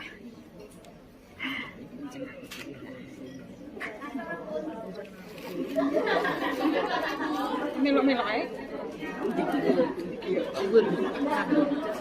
Ini ya. Ada yang ya ini baru masuk akal. Saya seorang janda. Kepingin untuk nikah lagi. Tapi apa namanya sampai sekarang masih belum diberi oleh Allah Subhanahu wa taala. Kalau amalannya yang paling gampang saya berikan, yang paling gampang itu setiap habis sholat baca Rabbana atina fid dunya hasanah 7 kali. Terakhir wa fil akhirati hasanah wa qina. Itu guru saya Syekh Muhammad bin Ismail memberikan ijazah, insya Allah diberi oleh Allah pasangan yang soleh solehah. Amin ya Rabbal.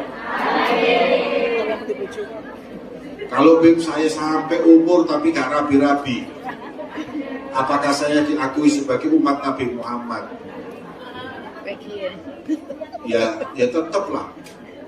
Kan memang jodoh itu kan takdirnya Allah. Selama kita itu masih membuka peluang, kemudian kita doa sama Allah. Kalau memang belum datang, ya insya Allah kita meyakini akan datang tepat pada waktunya. Ngirim sekalian udah apa? Kesuwen. Enggak, kono ne anu de Saiti. Oh. Hukum sholawatan tapi untuk kepentingan dunia. Ya biar kaya. Contoh, kalau lihat sesuatu disolawatin, insya Allah dimiliki. Jadi kok nang mau belum jam ngomong selamat. Ya aku ya punya. Kalau Alphard tuh kan dilewati ya. Boleh nggak gue play? Salah satu amalan yang mempermudah rezeki ya sholawat sama Nabi. Akan tetapi bukan terus ingin sesuatu disolawati, insya Allah. Kowe nang delok wong ayu-ayu di dalam wong rabi kabeh. Sholawat itu diantaranya supaya nggak kena mata. Jadi ada hadirin ketika kita melihat sesuatu yang indah kita sholawat, insya Allah aman dari ain. Ain itu apa? Ain itu kata Rasulullah, al-ainu hak, hati-hati. Wong itu ada satu hal yang bahaya, yaitu ain. Ain itu kena mata, pasti istilahnya ujian orang itu bahaya. Makanya anak kecil apa itu kalau diuji nanti tahu-tahu bisa jatuh, itu namanya kena ain. Ya, saya punya tetangga itu punya anak lucu, kena ain nangis satu hari satu malam sampai masuk rumah sakit. Akhirnya diobati orang yang ngerti, alhamdulillah hilang ain. Nah, katanya Nabi kalau supaya tidak kena ain, baca Masya Allah, Tabarakallah, Allahumma sholli ala Muhammad. Nah ini kalau kita itu lihat sesuatu itu, uji koncone itu kan, ya Masya Allah, handphone baru beli, ya Allah handphone ini, ya Allahumma sholli ala Muhammad. Nek ganggu tor moro-moro lukur, pecah, itu namanya kena ain. Pernah terjadi nggak seperti itu? Baru kejadiannya.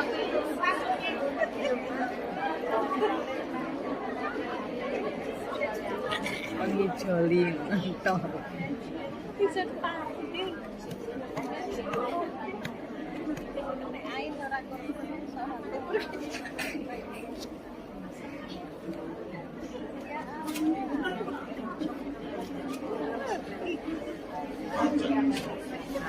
Penutup, hadirin yang dimuliakan oleh Allah, saya ingin menyampaikan satu hal. Kita itu oleh Allah diciptakan hidup untuk apa? Ibadah. Untuk ibadah. Nah, tapi kadang yang menghambat kita ibadah itu ada beberapa hal, di antaranya yang pertama adalah kurang ilmu, kurang ngaji. Makanya saya lihat orang-orang yang jauh dari majelis seperti kita, itu hidupnya nanti berhubung masalah. Dan kalau terus punya masalah bisa menyelesaikan nggak apa-apa. Justru orang-orang seperti itu punya masalah dan dia nggak bisa menyelesaikan, akhirnya bunuh diri, stres, dan yang lain-lain. Makanya ngaji agar insya Allah kita semuanya bisa ibadah dan mendekatkan diri kepada Allah Subhanahu. Nah kalau ngaji, niki Bunda Nuris niki sampun dielingno kiai-kiai. Nek ngaji niku golek guru sing jelas. Ojo sing penting terkenal. Nih, saya lihat di Hong Kong ini kadang-kadang sing terkenal itu lebih banyak yang menggemari daripada yang duwe ilmu. Nah, makanya mesti belajar ngaji niku kudu jelas. Jelas napa nih? Jelas gurunya. Ya, ini ilmu agama ini al-isnadu minad-din, ada sanadnya. Iki Habib niki muridé sinten, sinten muridé sinten, kiai niki muridé sinten, harus jelas. Dari imam, iki muridé iki muridé iki sampai Imam Syafi'i muridé Imam Malik, Imam Abu Hanifah. Nah niki jelas. Jangan kiai yang nggak jelas, muridé sapa? Imam Samudra.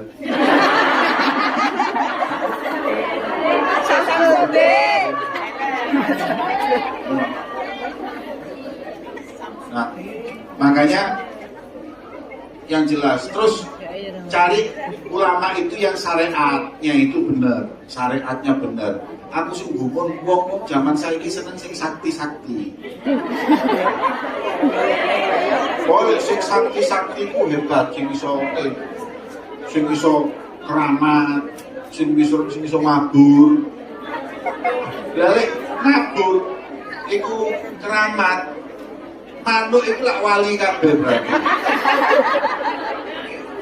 Jangan ya, atau yang bisa menebak-nebak, sing pinter nebak-nebak. Kita ini kadang-kadang seperti itu. Oh sing ditebak-tebak niku kasaf niku berarti orang itu hebat. Enggak juga. Mama Loren yo pinter nebak-nebak dia.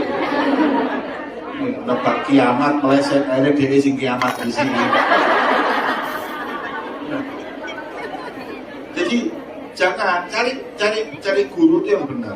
cari guru yang syariatnya benar, jangan yang maksiat sama Allah. Yang gendah gitu loh, yang jelas guru ini. Ini tuntut ilmu, dan tuntut ilmu itu perlu guru. Dan hati-hati, kita sekarang alhamdulillah kan ada Instagram, ada media-media YouTube, iso ngaji, yang ada yang ngaji sama Buya Yahya, bisa lewat apa?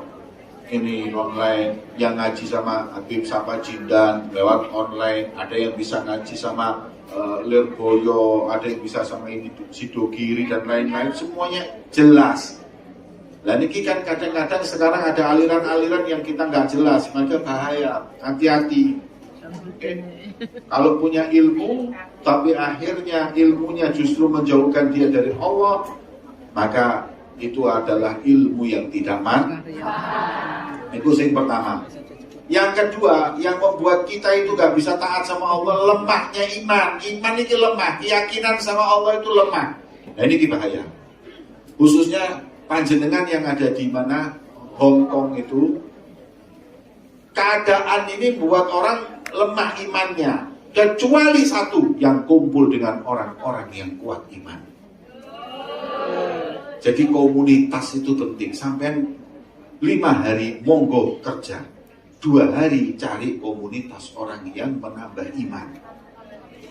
Atau 6 hari. Liburnya berapa sehari? Berarti 6 hari dengan pekerjaan, 1 hari Minggu itu dipakai betul untuk kita cari komunitas orang yang nambah iman. Karena orang itu tergantung teman. Almar'u ala dini khalili. Menungso itu harganya dari iman, dari teman, tidak ada harganya juga gara-gara teman. Gue pulau ini koncon, gue gak kenal, tapi alhamdulillah. Alhamdulillah kok. Saya tidak terpengaruh sama mereka, bohong. Loh, katanya ulama itu apa? Orang kalau mau lihat orang itu lihat temennya, nggak usah lihat orangnya. Almar'u ala dini khalili. Kalau mau tanya ini orang, umpamanya ini sampai ini ada yang mau cari menantu, itu tanya aja. Iku wong iku sing njaluk anakku koncone sapa. Jangan tanya dia siapa, koncone sapa. Temennya orang nggak baik, pasti dia nggak baik. Temennya baik, nggak mungkin dia nggak baik. Seperti burung gereja itu terbang dengan burung gereja, burung dara terbang dengan burung dara. Kalau riwayatnya burung dara terbang bareng gereja, walet, pasti satu jenis. Kenalan. Ya. Terus manusia itu nilainya juga teman. Saya kasih tahu ya, jenengan ini selain teman itu menjaga iman, teman itu juga membuat kualitas kita jadi lebih baik. Contoh, saya kasih tahu, wonten sapi itu kita sembelih, kita bagi 2. Apanya? Kulitnya kita ambil. Yang satu kita jual di pabrik sendal, yang satu kita jual ke toko Al-Quran. Zaman dulu kan Quran itu covernya dari apa? Kulit sapi. Nah, karena dia dijual di toko Quran, jadi kulit sapi, akhirnya diciumi. Tidak boleh menyentuh kecuali yang berwudu. Sebabnya memang kumpul Quran, jadi masuknya ke masjid, terus ditaruh di atas kepala, diciumi. Pokoknya hebat ini kulit ini. Kedudukannya terangkat, kumpul Quran. Ya sing siji kumpul sendal, mlebu masjid ya kau ya. Kenapa kok pernah sendal di situ no? Disuruh di luar. Terus ono ceritane ngambung-ngambung sandalnya.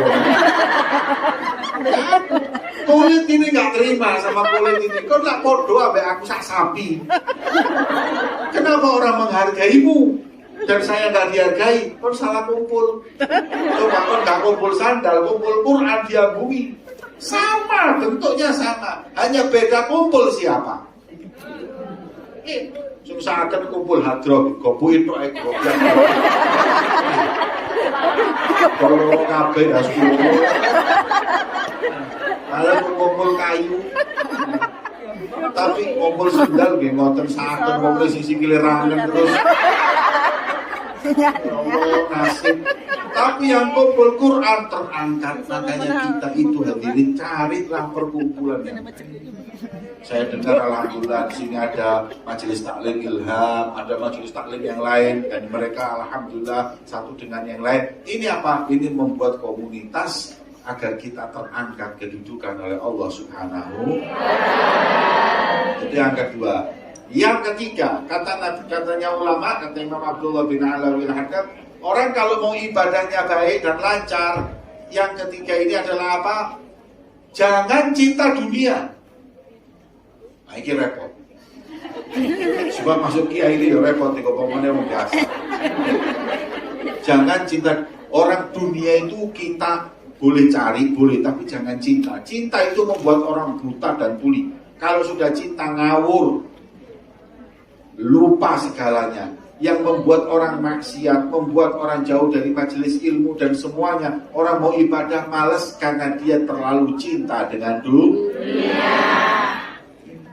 Cinta dengan dunia itu pusat dari semua kesalahan, malapetaka dan kebinasaan. Makanya salah satu upaya untuk kita kita boleh memiliki dunia, tapi mencintai itu yang tidak boleh. Apa bedanya mencintai dan kalau mencintai itu sudah, kalau nggak dimiliki dia stres, harus terobsesi untuk memilikinya. Maka itu hati-hati, jangan cinta dunia. Terakhir, kalau orang mau ibadahnya lancar, makan yang halal. Kalau panganan sing halal. Makan halal itu bukan cuma yang ada tulisan halalnya toh. Kon utang koncomu gak nyaur-nyaur itu makan halal.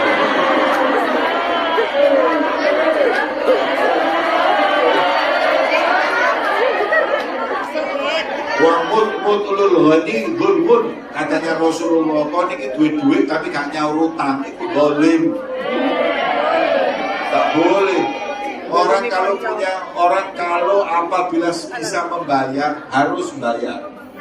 Sebagaimana Nabi SAW nyolatin orang yang punya utang gak mau. Kenapa? Supaya gak tuman. Kalau orang itu punya uang, maka dia harus mendahulukan untuk membayar utang daripada amal yang lainnya. Sedekah lo tidak boleh. Wong nek duwe utang iso sedekah gak oleh. Harus mendahulukan bayar lu. Jadi makan yang halal. Makan yang halal dibagi dua. Bisa halal itu karena memang dihalalkan syariat, seperti makan kambing, makan ini yang halal sembelihannya, itu namanya halal. Atau cari halal yang cara mendapatkannya halal, kerjaan yang halal. Makanan haram juga seperti itu. Babi haram, ini haram. Tapi ada lagi, apa? Jangan makan sesuatu yang carinya dengan cara yang haram. Jadi katanya ulama, wong lewis manganane haram, itu nang terbawanya itu ke yang haram-haram. Sampai tinggalin maling, curanmor. Maling itu kalau habis nyuri ditangkap sama polisi di masjid apa di majelis taklim. Loh, ayo di mana? Di karaoke, di tempatnya pijet, di tempatnya judi, di situ tangkapnya. Kenapa? Karena man akalal haram asad jawarihuhu sya'am aba. Wong mangan haram, maksiat semua anggota badannya, mau nggak mau, sadar nggak sadar. Makanya seperti itu. Cuman yang bingung kan malaikat itu korupsi tapi duit berangkat haji, itu sing bingung. Duitnya rakyat digawe umroh. Orang sing duit rakyat digawe haji. Tapi kok 30 hari. Niku biasane niku lepas mobil jumroh. Bayar setan, balang setan itu. Pas balang setan biasanya mendal balik.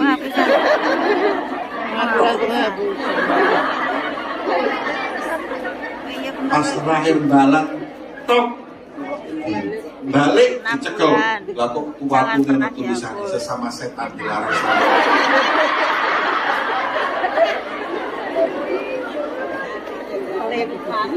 Makanya hati-hati Bu, jangan judi online, judi slot, Dan yang lainnya sekarang lagi saya ini heran. Gumun. Barusan saya baca di mana ini, di media, pemakai judi slot terbanyak seluruh dunia Indonesia nomor 1. Sampai berapa ratus triliun. Padahal muslim loh. Ya Allah. Makanya hati-hati. Makanan haram buat orang berat untuk ibadah kepada Allah Subhanahu. Cari kerja yang halal. Panjenengan ini sudah jadi desanya, ninggalkan suami, ninggalkan anak, ninggalkan saudara demi cari rezeki yang insya Allah walaupun di negeri bukan muslim tapi bisa diberkahi oleh Allah kalau kita apabila mencarinya dengan cara yang diridhoi Allah Subhanahu. Tidak diperkenankan makan riba, tidak diperkenankan makan hak orang lain dan yang lain-lain.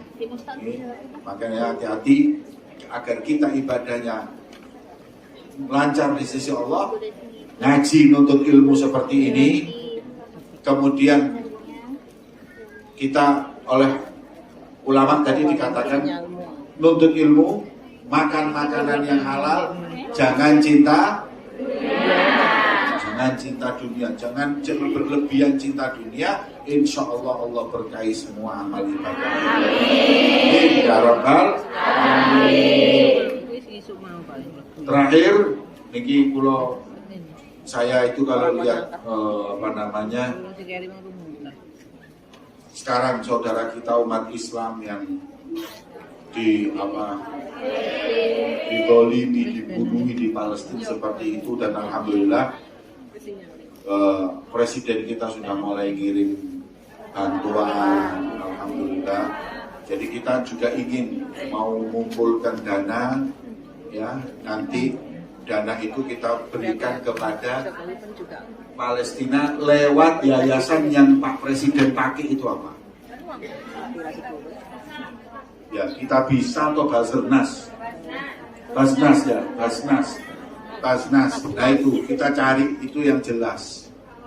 Bukannya kita nggak percaya sama orang sana sini, tapi kita pengen nyampe membantu mereka. Kalau kita yang ngasih, niat kita sudah nyampe sama Allah. Cuman kalau yang memegang tanggung jawab ini yang harus amanat menyampaikan ke mereka. Ya. Makanya ada beberapa ustadz di media sudah mewanti-wanti kan, hati-hati jangan sampai tidak tepat sasaran, justru nanti malah kita itu dipakai untuk hal yang gak baik. Tapi insya Allah panjenengan sudah pasti niatnya baik, nyampe insya Allah. Amin ya rabbal alamin. Dan ini Majelis Taklim Ilham mau mengumpulkan dana untuk Palestina, dan nanti insya Allah kita bantu untuk menyampaikan di lewat mana nanti ditransfer, bukti transfernya ditunjukkan. Alhamdulillah ini buktinya bahwa uang itu sudah diberikan kepada saudara-saudara kita yang di Palestina. Ini dulur-dulur yang di Palestina ini sekarang lagi dibunuhi. Yang salah ini kira-kira Israel apa Hamas? Sekarang ini kesannya, pokoknya yang bela Israel itu berarti ada orang seperti zamannya Pangeran Diponegoro, Indonesia dijajah, belani Belanda. Sudah jelas 70 tahun Palestina dijajah. Terus kalau mereka memulai itu upaya ngusir penjajah. Bukan mulai itu ini macam turu, golek gara-gara. Gak ada golek gara-gara. Dong tanahnya dijajah kok 70 tahun. Coba lihat, sampai punya handphone, sampai buka di map, Google Map, sampai lihat Palestina ada, Israel ada. Ini dijajah sampai sebegininya. Terus kita mau ngomong yang salah ya, itu aliran teroris terkondi. Saya yang ngomong mereka Hamas dan lain-lain teroris itu berarti sama mengatakan Imam Bonjol teroris, Bung Tomo teroris, Padloro teroris, semuanya Jenderal Sudirman teroris, KB teroris. Kenapa? Mengusir penjajah itu teroris. Jadi hati-hati sampai banyak dibohongi oleh media. Ini jelas-jelasan yang dolim ini adalah penjajah Israel. Kalau dikatakan loh itu kan tanah itu kan aslinya dulu milik Israel, asli teko ndi? Lah sadurunge Israel sapa sing dikono? Sebelum Palestina, sebelum mereka ada lagi juga orang-orang namanya Amalik. Kalau apabila Israel yang dikatakan mereka adalah bangsa Arab yang menduduki itu, dan sebelumnya ada Israel, saya kasih tahu lah, Israel dulu juga dulunya ngambil dari bangsa lain. Yang jelas bahwa ini sudah disahkan oleh 170 negara bahwa ini negara sah Palestina, Israel ini gak diakui. Maka daripada itu yang disahkan oleh negara itu apa ya sudah, yang mengambilnya itu namanya teroris, itu yang namanya penjajah. Semoga Allah memberi kemenangan untuk saudara kita di Palestina. Amin. Setiap 5.000 anak bayi mati di sana, dan semua diam, ya semuanya diam. Ya Amerika diam, ini diam semua, ya Allah, dolim, nggak tega. Maka itu kita cuma bisa apa? Ya, bantu doa pertama, bantu uang untuk mereka. Kalau mau jihad, saya kalau mau jihad nang Palestina, durung sampai kalau sudah belak di sini. Nah, saya jihadnya pokoknya doa. Ya. Saya jihadnya cuma satu doa, menyisihkan harta. Yang ketiga, jambak-jambak wong sing belani Israel. Disukai. Ono sing belan-belan Israel dijambak wis. Ojo tegoni. Maaf ya, ngapunten nggih. Kalau umpama dibalik. Bu, kalau seumpama dibalik saat ini umat Islam Palestina lagi menggempur habis-habisan Israel, bayi-bayi dibunuhi, ibu-ibu sampai rela. Kita gitu, kita nggak rela. Walaupun ini, kalau yang ini sekarang kan yang melakukan Israel kepada umat Islam, kalau umat Islam yang melakukan sama Yahudi saja kita nggak rela. Gitu loh. Apalagi sekarang sebaliknya yang melakukan Israel Yahudi kepada saudara kita Islam.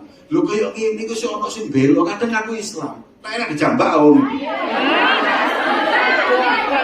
Alasannya macam-macam. Alasan ini sudah tidak bisa diterima. Orang kafir aja sekarang belain Palestina, kok ini umat Islam kok belain? Orang kafir ini sekarang belain Palestina, orang-orang kafir. Saya nggak rela dan tidak ridho saudara kita sampai seperti itu. Sudah, sampai jangan mau dibohongi oleh media-media. Nih, apa yang dilakukan oleh Presiden kita Jokowi benar. Menteri Luar Negeri alhamdulillah juga sudah membela mati-matian untuk mereka. Kita menghujat, kita tidak rela dengan ini semua. Oke, semoga Allah Ta'ala memberikan kemenangan untuk saudara kita. Amin. Wala matruda. Allahumma hdina bihudak waj'alna mimman yusari' fi ridhak wa la tuwallina waliyan siwak wa la taj'alna mimman khalafa amrak wa 'asab. Allahumma inna nas'aluka min khairi ma sa'alaka minhu 'abduka wa nabiyyuka Muhammad sallallahu alaihi wasallam wa ibadika shalihun. Wa na'udzu bika mimma sta'adzaka minhu 'abduka wa nabiyyuka Muhammad sallallahu alaihi wasallam wa ibadika shalihun. Wa anta musta'an wa 'alaikal bala wa tuklan. Allahumma arzuqna hubban Nabi Muhammad. Allahumma arzuqna mutaba'ah lin Nabi Muhammad sallallahu alaihi wasallam. Allahumma ihfadna wa ihfadhal muslimin fi masyariqil ardi ila magharibiha. Allahumma ya Allah, tambahlah kecintaan di hati kami kepada Nabi Muhammad. tambahlah di hati kami kecintaan kepada umat Nabi Muhammad. Allahumma ya Allah, jauhkan dalam kehidupan kami ya Allah segala kemaksiatan kepada Allah, kemaksiatan kepada Nabi Muhammad sallallahu alaihi wasallam. Allahumma ya Allah, berikanlah Islam dan iman tetap sampai meninggal husnul khatimah ya Allah. Allahumma ya Allah, angkatlah segala musibah dan bala untuk semua saudara kami di seluruh dunia ya Rabb, khususnya yang mereka ada di Palestina ya Allah, dan kami yang tinggal di negeri Hong Kong ini ya Rabb. Berikanlah kami tetap Islam, tetap iman. Berikanlah kepada kami istiqomah. Berikan kepada kami tetap iman. Berikanlah kepada kami ya Allah kekuatan iman yang kuat untuk senantiasa berjalan di jalan yang Kau ridhoi ya Allah. Allahumma ya Allah, cabut dari hati kami kecintaan selain orang-orang yang Engkau cintai ya Allah. Cabut dari hati kami keagungan kepada orang-orang yang Engkau gak agungkan ya Allah, agar kami senantiasa berkumpul dengan orang-orang yang soleh dunia dan akhirat. Allahumma ya Allah, berikanlah apa yang Kau berikan kepada orang-orang sebelum kami dalam kehidupan di dunia ini, daripada turunan yang soleh, pasangan hidup yang soleh dan solehah, rezeki yang barokah. Amin ya Rabbal Alamin. Khususnya majelis taklim yang kami hadiri hari ini ya Rabb, berikanlah untuk mereka para hal yang mulia ini, majelis ilmu warisan Nabi Muhammad, majelis zikir, majelis sholawat kepadamu ya Allah, agar Kau kabulkan semua hajat kami, hajat dunia bil maisarah wal akhirah bil maghfirah ya Allah. Mudahkan urusan-urusan dunia kami ya Allah, jauhkan kami dari segala musibah dan fitnah ya Allah, dan mudahkan juga urusan akhirat kami dengan ampunan-Mu ya Rabb. Rabbana atina fid dunya hasanah wa fil akhirati hasanah wa qina adzabannar. Rabbana zalamna anfusana wa illam taghfir lana wa tarhamna lanakunanna minal khasirin. Ya Latif ya Latif ya Latif, ultufna wal bil muslimin. Amin ya Rabbal Alamin. Wa sallallahu ala sayyidina Muhammadin wa ala alihi washabihi wasallam. Alhamdulillah rabbil alamin. Panjenengan kula paringi amalan 129 kali sebut nama Allah ya Latif ya Latif ya Latif 129 kali setiap hari, mau ba'dal fajar, mau setelah subuh, mau setelah zuhur, setelah isya, sak sempatnya panjenengan. Amalan ini saya dikasih guru saya dan dari gurunya terus. Ini amalan jauhkan kita dari perkara musibah, fitnah dan lain-lain.